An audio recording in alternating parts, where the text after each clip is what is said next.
Shalom les frères, shalom les sœurs. Que le Père soit glorifié, double honneur à la personne du Mashiach. J'espère que vous allez bien partout où vous allez prendre le temps de m'écouter. Soyez bénis les frères. Le titre de cette vidéo, le plus grand secret, si vous souhaitez comprendre la Bible.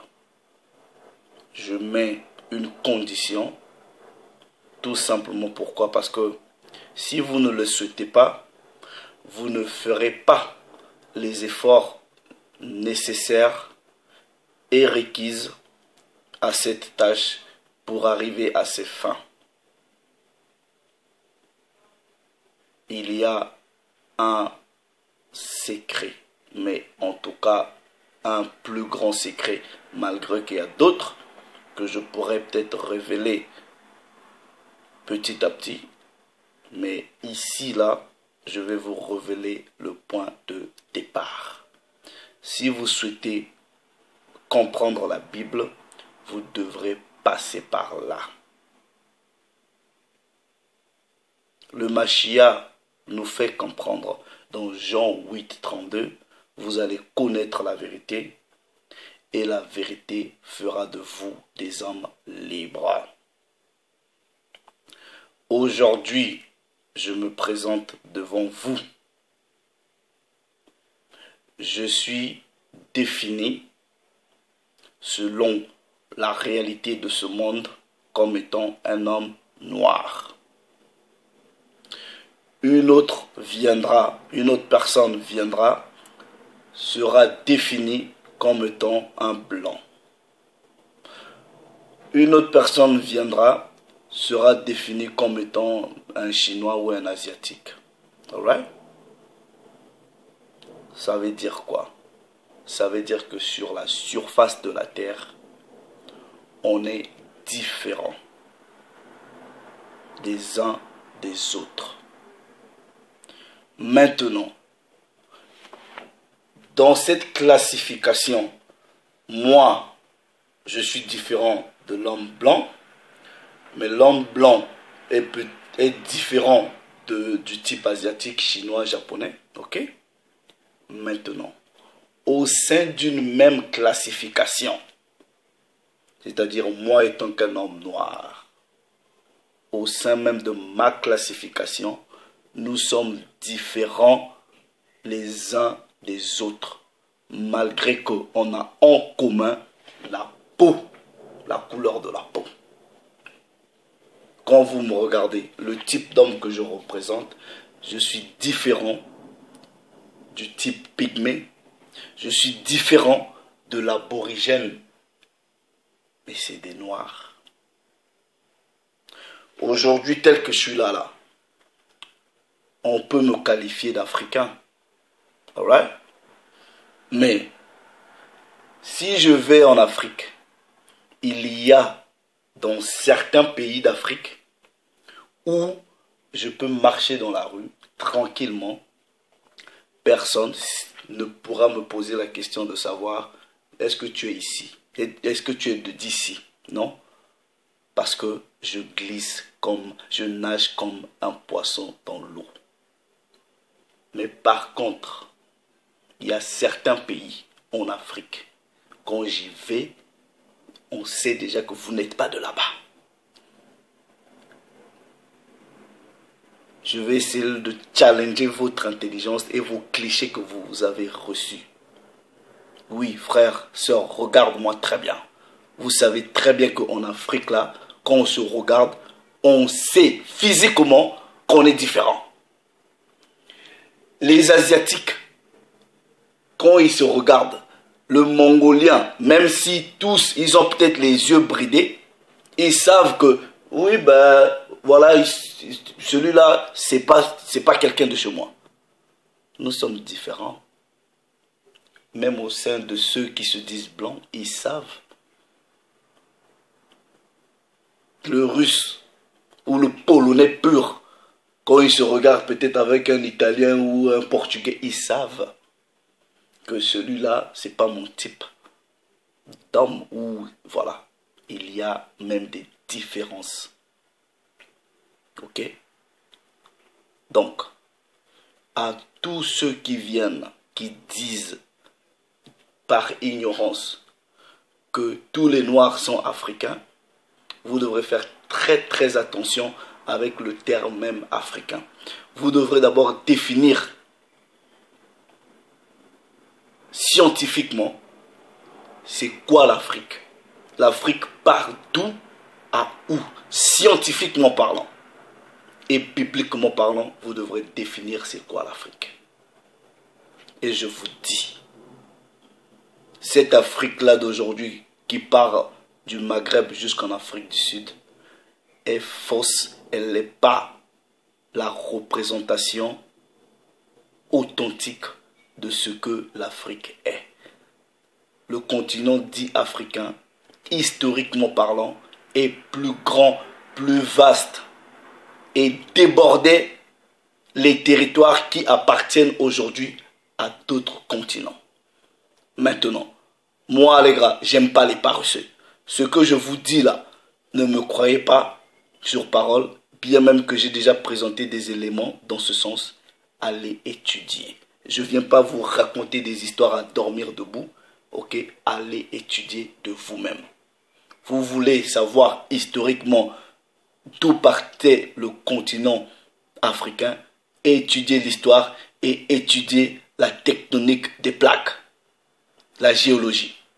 Alright? Now, le plus grand secret part d'où? Part d'abord d'Adam et Ève. Puisque selon le récit biblique, c'est eux, c'est d'eux plutôt que tous nous venons. Alright? Je prends des préceptes. Je prends premier précepte dans le livre de Tobie au chapitre 8. Livre de Tobie au chapitre 8. Encore un ignorant viendra me dire, mais livre de Tobie c'est quoi? Oui, c'est dans la Bible. Ok? Ne me reposez plus ces questions-là, puisque on en a déjà parlé. Si tu n'as pas le livre de Tobie dans ta Bible, c'est ton problème. Va chercher ailleurs. Ok? Ou viens poliment me demander, ah frère, tu as cité un livre. C'est quoi le livre de Tobie? Où est-ce que je peux le trouver? Alright? Livre de Tobie au chapitre 8 du verset 6. Là-bas, il est écrit dans la version Tob, c'est toi qui as fait Adam. C'est toi qui as fait pour lui une aide et un soutien, sa femme Ève. Et de tous deux est née la race des hommes. Alright? Premier précepte, livre de Tobie nous dit que le Créateur a créé Adam et Ève, et d'Adam et Ève, nous sommes tous sortis. Jusqu'à là, il n'y a pas de problème. Même chose quand vous lisez le récit de la Genèse. Je prends quatrième livre d'Esdras. Quatrième livre d'Esdras, si vous avez les versions françaises, si vous n'en avez pas, prenez dans les versions anglaises. Deuxième livre d'Esdras. Je veux lire le chapitre 6. Ok? Pour consolider ce que Genèse dit, ce que Tobie dit, ce que la parole dit. Quatrième livre d'Esdras, que je vais lire dans une version française, au chapitre 6. Je lis le verset 53. Il est écrit: le sixième jour, tu ordonnas à la terre de produire devant toi les bêtes de somme, les bêtes sauvages et les reptiles. Et au-dessus d'eux, Adam, que tu as instauré chef sur toutes les œuvres que tu as faites. C'est de lui que nous sommes tous issus. Je m'arrête d'abord là. Nous quittons Adam, nous arrivons maintenant dans Genèse chapitre 10. Donc nous quittons la période antédiluvienne, c'est-à-dire d'avant le déluge, nous arrivons à Genèse chapitre 10. Oublions le premier monde, Noé et ses fils vont avoir la responsabilité maintenant de créer un nouveau monde. Ça veut dire quoi? Techniquement parlant, tous nous devrons sortir des 3 fils de Noé. Noé avait Shem, Japheth et Ham. 3 fils de Noé. Alright? Maintenant, quand vous lisez toute la Bible, c'est une question d'abord de nationalité. Le plus grand secret pour la compréhension de la parole du Créateur, vous devrez d'abord définir votre nationalité bibliquement. De qui des 3 fils de Noé vous êtes issus? Puisque regardez, on est différents. Même au sein d'une même, soi-disant, race, on est différents. Si je vais en Afrique, là, il y a certains pays, on est différents. Même si on vous fait porter les vêtements ou les costumes traditionnels de ces pays-là, eux-mêmes, ils savent que ça, c'est pas quelqu'un de chez nous. Et ça, nous le savons. Nous le savons. Juste à regarder la personne, vous savez que celui-là, voilà. Et c'est pareil chez les Asiatiques, c'est pareil chez les Blancs. Ok? Maintenant, aujourd'hui, dans Genèse chapitre 10, il y a plus ou moins 18 nations, on va dire ça comme ça. Mon frère, quelle est ta nationalité? Maintenant, posez-vous la question. Vous remarquerez que la parole vous parle d'Éthiopie. Alright? Mais qui est le progéniteur des Éthiopiens? C'est Ham. Alright? Ham. La parole vous parle des Égyptiens. Alright? Qui est le progéniteur des Égyptiens? C'est toujours Ham. La parole vous parle aussi des Israélites. Pourquoi je cite ces 3 nations? Parce que ces nations-là, jusqu'à aujourd'hui, ça existe. Mais non. Est-ce que vous êtes sûr? Déjà, nous savons que ceux qui se disent Israélites aujourd'hui, là, ne le sont pas. Bibliquement, c'est prouvé qu'ils ne le sont pas. Scientifiquement, c'est prouvé qu'ils ne le sont pas. Académiquement, c'est prouvé qu'ils ne le sont pas. Vous savez très bien, ceux qui se disent égyptiens aujourd'hui, mais ça a été prouvé qu'ils ne pouvaient pas avoir la couleur pâle comme ça. Non. Les scientifiques ont prouvé que les Égyptiens, c'était les dark skin people, negro, c'est-à-dire noirs. Mais non. Quand tu ouvres le livre, aujourd'hui tu te dis Congolais, Sénégalais, Maliens, Camerounais, je sais pas, Ougandais. Les Ougandais ici sont où? Français ici c'est où? Américains ici c'est où? Voilà. Quand tu auras défini ta nationalité, tu auras fait les efforts de rechercher, tu vas comprendre la parole. Il y a plusieurs secrets, mais ça c'est le plus grand. Maintenant, aujourd'hui là, si vous avez l'argent, ok, vous pouvez payer même des tests ADN qui vont vous aider à vous rapprocher de votre nationalité biblique. Ces facilités-là existent aujourd'hui. Et je ferai, si le Père me le permet, même une vidéo, ok, des tests ADN. Parce que la plupart des gens, quand nous disons ces choses-là, quand nous disons que nous sommes les gens de la Bible, ils pensent qu'on leur raconte des histoires. La parole le prouve, la science aussi le prouve. Moi, j'ai investi mon argent dans ce sens. Ok? vous pouvez faire ce que vous voulez. Alright? Maintenant, toi qui es en train de m'écouter, il se pourrait que tu es plus diplômé que moi. Il y en a qui ont des doctorats, il y en a qui ont des PhD. Alright? Mais quand vous faites votre mémoire ou votre dissertation à l'école, vous faites des recherches, vous recherchez.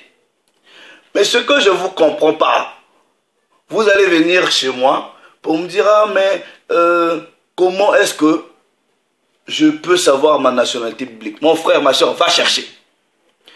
Ne sois pas paresseux. Va chercher.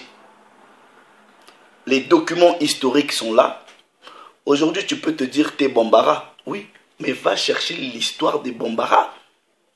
Aujourd'hui, tu peux te dire tu es Djoula. Tu peux te dire tu es Bakongo. Va chercher l'histoire de ton peuple. D'où ils viennent. Avant qu'ils habitent dans les pays, là où vous habitez, où vous vous localisez, ils habitaient où avant? Ne soyez pas paresseux. Alright? Pourquoi? Il est écrit dans Romains chapitre 15. Je vais prendre juste un précepte avant de clôturer. Romains chapitre 15, on va lire le verset 4. Il est écrit: or, tout ce qui a été écrit d'avance l'a été pour notre instruction. Donc, il y a des choses qui ont été écrites en avant. Pourquoi? Pour notre instruction. Deutéronome, chapitre 4.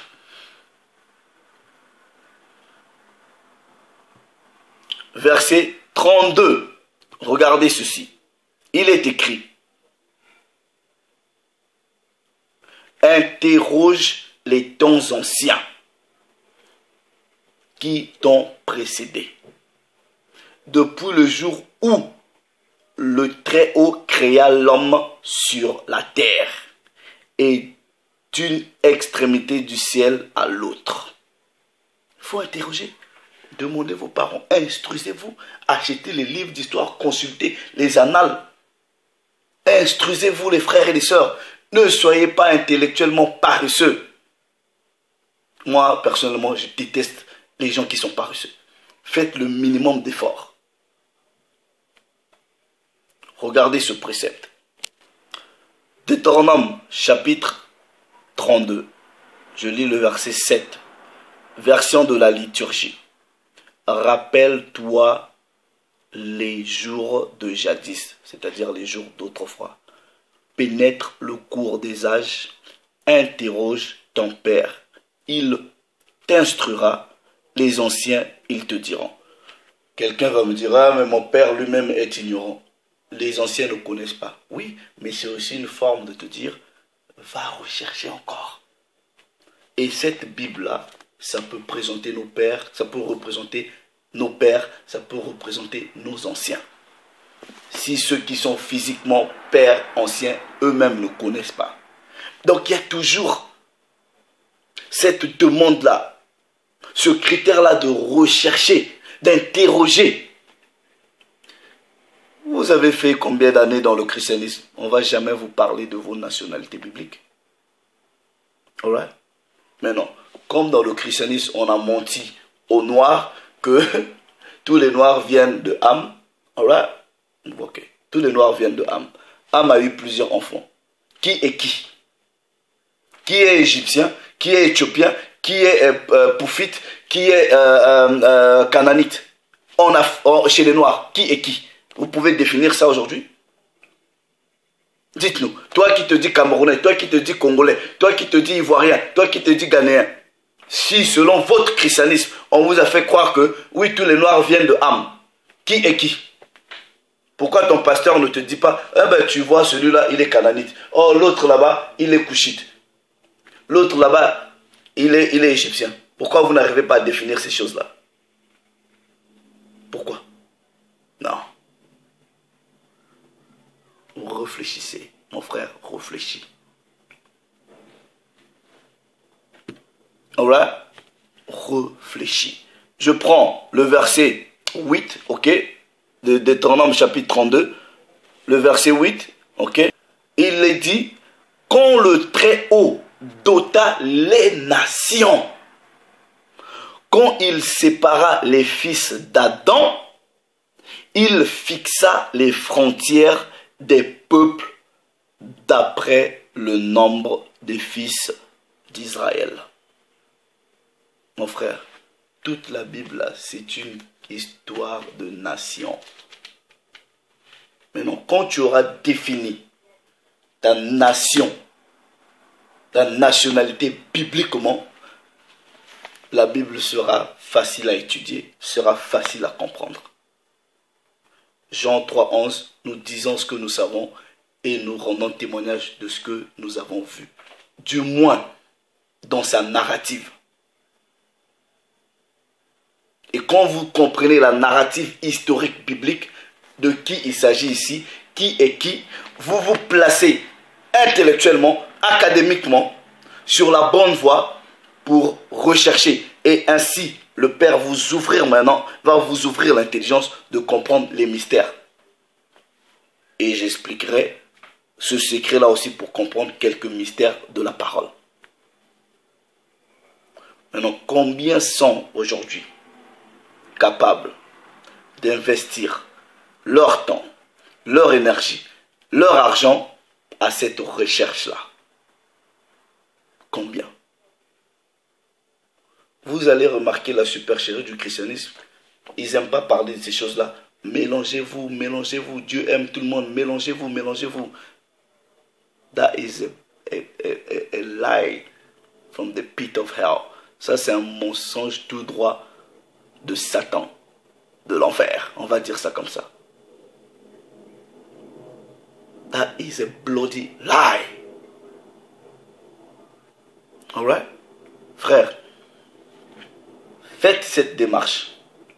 Si vous souhaitez. Si vous ne souhaitez pas, ben voilà, comme chez nous on dit, sanguissa, sanguissa. Va mélanger, mélanger seulement, prenez tout, voilà, Dieu aime tout le monde. Celui qui veut avoir une conscience spirituelle doit premièrement avoir une conscience intellectuelle. Alright? Une conscience intellectuelle. Et ton intelligence que Dieu t'a donnée doit t'exiger à vouloir définir qui tu es dans cette réalité. Congolais là, il n'y a pas dans la parole. Camerounais là, il n'y a pas Camerounais ici étant que nationalité.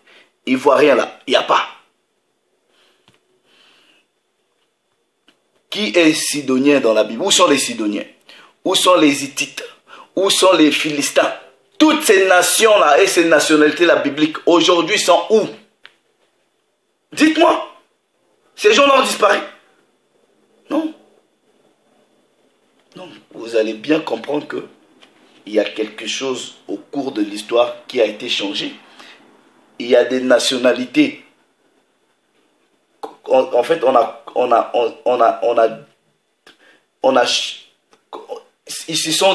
les peuples se sont détachés de leur nationalité biblique parce qu'ils savent pourquoi ils l'ont fait. Et c'est toi de définir qui tu es prophétiquement, bibliquement, par la narrative biblique, historiquement. Va étudier, frère. Quand tu auras fait ce maximum d'efforts à l'étude, quand tu vas prendre le livre, tu vas l'étudier, tu vas le comprendre différemment. Et je mets tous vos pasteurs à l'épreuve. Si vous continuez toujours à aller dans les églises, va lui poser la question de savoir, pasteur, ouais, mais je suis français. Mais où sont les Français dans la Bible? Nationalité française dans la Bible. Nationalité congolaise dans la Bible. Nationalité mozambicaine dans la Bible. Nationalité haïtienne dans la Bible. Demandez-leur.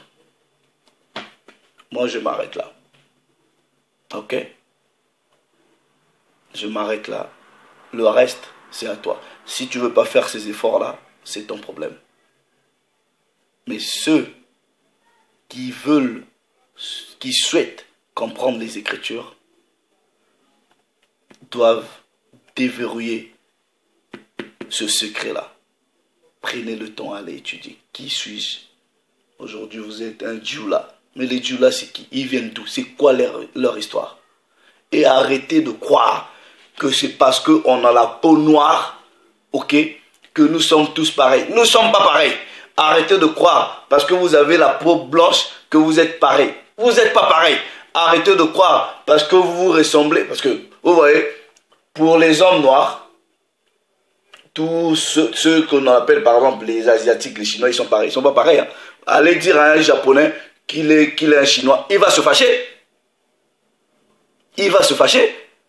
Même chez les frères là, les Éthiopiens, si vous confondez même un Érythréen à un Éthiopien, c'est des voisins, ils n'aiment pas. Mais quand vous les voyez là, c'est pareil. Mais déjà, ils n'aiment pas. Donc, ça veut dire quoi, frère? Il y a eu des patriarches. Et dans ces les patriarches ont eu... Lisez Genèse chapitre 10. On vous dit, les fils, ils ont eu telle nation. Lisez là-bas. Donc, arrêtez d'être paresseux. Quand vous aurez fait le maximum d'efforts à définir ces choses-là, à se rapprocher de ces choses-là, aucun autre voyou viendra vous agiter sur les histoires de la Bible. On vous agite, on vous perturbe, on vous excite avec des histoires à dormir debout parce que vous n'avez pas encore défini votre nationalité bibliquement. Parce que quand vous l'aurez défini, c'est votre histoire. En ce moment, vous allez étudier les Écritures en fonction de votre histoire. Mais non, je sais que ceux qui n'ont pas encore fait cet effort-là, c'est eux-là qui viendront m'insulter.